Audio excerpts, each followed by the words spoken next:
This is sort of the first full-length reading I've done in California for quite a few months. And I felt the need. I still haven't recovered from the last one, and I thought maybe I could recover from it if I recapitulated the entire reading for you. Not the poems part, because I'm going to read some poems. But well. So this is at the Albany Library. Albany, not New York, but, you know, sort of fake part of Berkeley. And I really love libraries, and would like to report that Albany Library is a nice library, but it's a hideous library. And not even in that sort of folly way that the San Francisco Public Library is a tragic folly. Has anyone here been to the San Francisco Public Library? Does anyone here know the poet Michael Palmer? Yes. So it turns out the San Francisco Public Library's architect is Michael Palmer's wife. It's a good fact. And the San Francisco Public has a majesty of folly, and the Albany Public Library is sort of, you know, it's an ugly modern library. But they invited me to read. They have a reading series, same thing, very nice local poet, scholar, volunteers, organizes a series, and they invited me to read. So I read. I think one or two people were here who were here tonight were at that reading. Aaron? I'm telling you this great story about the library. You know Michael Palmer? He's a great poet. Michael Palmer. Yeah. Michael Palmer. Yeah, right. The book's from the 80s. After that, but the book's from the 80s. Yeah. So I walk into the ugly library, and immediately my first thought is it's kind of like a wedding, which is to say there's an aisle down the middle, and there's chairs on both sides, and on one side of the audience is people I know, basically. Friends of mine who are compelled to come to readings if it's in the neighborhood.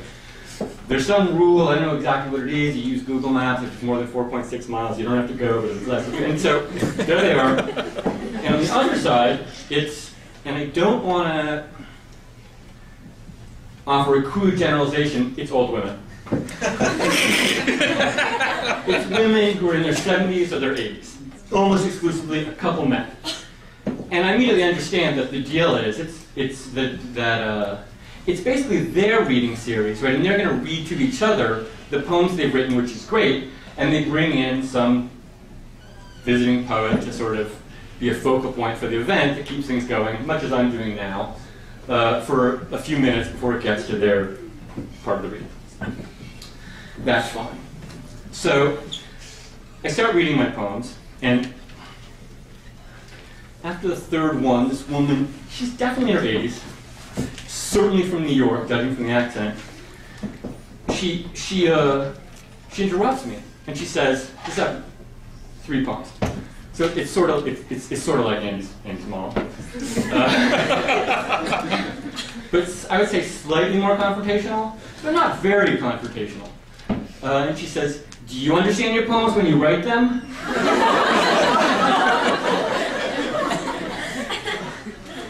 And I think for a second, and I say, "Not really, no." And she nods, satisfied, and I go back and I read my poems, and we get to the end. And then we have the question and answer. There's not a question and answer tonight, is that right? Excellent.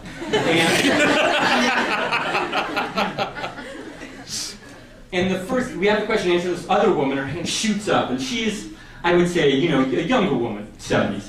And I'm guessing now that she's probably from California. And she says, "What do you think of language poetry?" And I give my best professional answer, totally neutral. I'm like, well, language poetry is an important last American avant-garde poetry, 1970s, 80s. It's like a big stone in the river of American poetry, and the water changes course. You know, very neutral answer, like I'm not taking a position.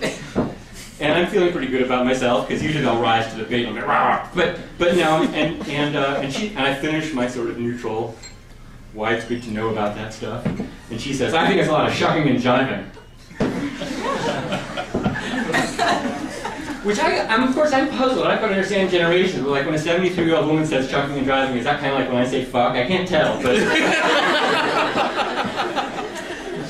but I'm a little bit taken aback, and I don't know what to do. But fortunately, someone else asked the question. They say, "What have you been reading?" And so I say, "Well," I answer honestly. It's rare. And I say, "Well, I've been reading a lot of economic histories," and they say, "Which ones?" And I say, "Well, you know, Adam Smith in Beijing, Giovanni Arrighi, and Naomi Klein, and Greg Clark, Farrell Alms, he's here at Davis, by the way.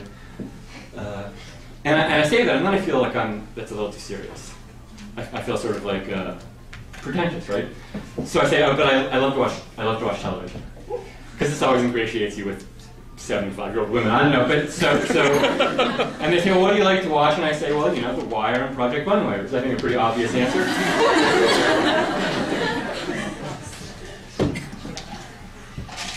And of course, some people are excited and they ask me about The Wire and Project Runway and why I like them. At which point, the woman from California says, raises her hand, and she says, Samuel Beckett wouldn't have watched television.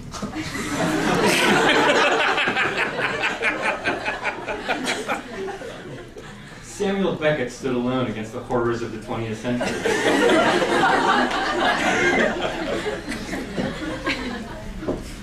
And I say, you know, that's true, and Samuel Beckett's great, and I'm not sure the path of Samuel Beckett is the path everyone could follow, and I'm not sure it's my goal to be like Samuel Beckett, but Samuel Beckett's out, and again, I'm trying to be placating, you know me, friendly, non-confrontational. And she keeps on going. She just says, but Samuel Beckett wouldn't have watched Project Runway, and she says it in this tone of voice, which indicates that I'm the worst person in the world for watching, which may be true. I don't know, what if we aren't very clear about ourselves. But she keeps on going, and eventually I start to get a little, you know, annoyed.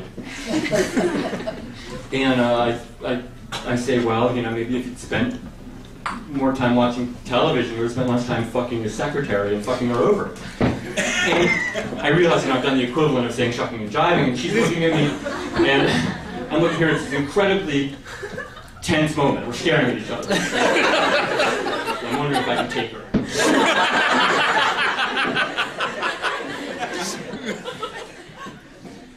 When the 85-year-old woman from New York pipes up, she says, why do you spend so much time reading about economics?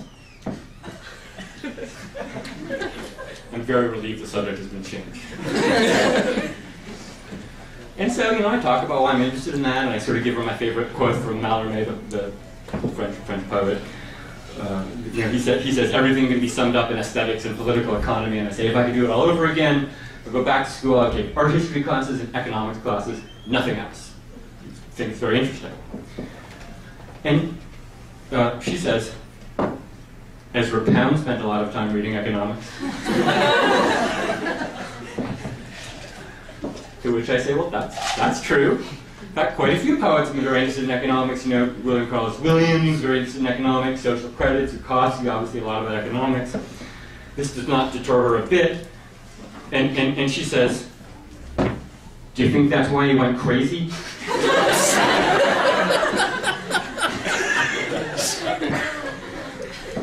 To which I say, again, neutral, calming, soothing, I say, well, I'm actually not sure he was crazy. I mean, he believed and said some really terrible, indefensible things, but I'm not sure he was crazy. And she says, they locked him up for being crazy. And I said, well, that's true, but that seems like something that's happened over the course of history, that people who sort of to silence them or to marginalize them or to exclude them from society, they've been locked up for being crazy. That happens all the time, but I'm not sure that really means they're crazy. And she looks at me without hesitation and says, that's true.